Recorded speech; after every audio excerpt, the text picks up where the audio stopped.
നമ്മുടെ നാട്ടിൽ ഡിവൈഎഫ്ഐ നടത്താറുള്ള പൊതിച്ചോറ് വിതരണത്തെ പറ്റി കേട്ടിട്ടില്ലേ? അതുപോലെ തന്നെയാണ് ഇവിടെ നെതർലൻഡ്സിലെ ഹേഗ് നഗരത്തിൽ ദിവസവും രാത്രിയാകുമ്പോൾ ഒരു ബസ് വരും. പക്ഷെ ഇതൊരു സാധാരണ ബസ്സല്ല കേട്ടോ. ഇതാണ് ഹേഗ് നഗരത്തിലെ ദി ഹാഗ്സ് സൂപ്പ് ബസ്.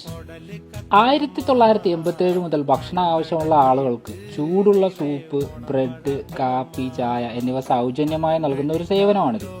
നിങ്ങൾ ഒരു കാര്യം കൂടി ഓർക്കണം, ഇവർ നൽകുന്നത് ഭക്ഷണം മാത്രമല്ല, ഒരു പുഞ്ചിരി, ഒരു ചെറിയൊരു സംഭാഷണം, ആളുകൾക്ക് പറയാനുള്ള കാര്യങ്ങൾ കേൾക്കാനുള്ള ഒരു സമയം. അതായത് മനുഷ്യനെ മനുഷ്യനായി പരിഗണിക്കുന്ന ഹേഗ് നഗരത്തിന്റെ സ്വന്തം ബസ്. വോളണ്ടിയേഴ്സ് ഒക്കെ ചേർന്നാണ് ഈ ബസ് ഇങ്ങനെ മുന്നോട്ട് കൊണ്ടുപോകുന്നത്. നമുക്ക് കാണുമ്പോൾ ഒരു കപ്പ് സൂപ്പ് ചെറിയൊരു കാര്യമായിരിക്കും, പക്ഷെ വിശക്കുന്ന ഒരാൾക്ക് അത് ഇന്നത്തെ ഭക്ഷണമാകാം. താമസിക്കാൻ സ്ഥലമില്ലാത്ത അഥവാ വീടില്ലാതെ ഒറ്റപ്പെട്ട് നടക്കുന്ന ഒരാളെ സംബന്ധിച്ച് നോക്കുകയാണെന്നുണ്ടെങ്കിൽ അത് ഇന്നത്തെ ഒരു മനുഷ്യബന്ധമാകാം. ചുരുക്കി പറഞ്ഞാൽ ഹാഗ്സ് സൂപ്പ് ബസ് നമ്മളെ പഠിപ്പിക്കുന്നത് വലിയൊരു കാര്യമാണ്. സഹായിക്കാൻ വലിയ കാര്യങ്ങൾ ചെയ്യേണ്ട, ഒരു ചെറിയൊരു കരുതൽ മാത്രം മതി.